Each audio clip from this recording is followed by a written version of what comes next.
Добре, да разгледаме пак случая с 10-те бързи кредита. Има човекът успява да вземе 10 бързи кредита, но не може да ги покрива или съответно може да покрива някакъв процент от, как да кажа, от изискуемата вноска на месец. Какво се случва в този случай? Тоест, какви действия следват? Кредиторът има няколко варианта. Ако в договора е описано, че след определен срок кредита може да стане предсрочно изискуем, то кредиторът може да поиска потребителя да му върне цялата сума, която е заел, незабавно, за което трябва да го уведоми.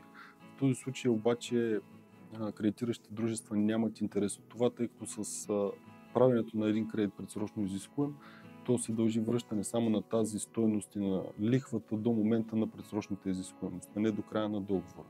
Това е единият вариант. Другият вариант е да предприемат съдебни действия, но практиката е, че те не тръгват веднага и не завеждат веднага тези съдебни претенции поради техни причини.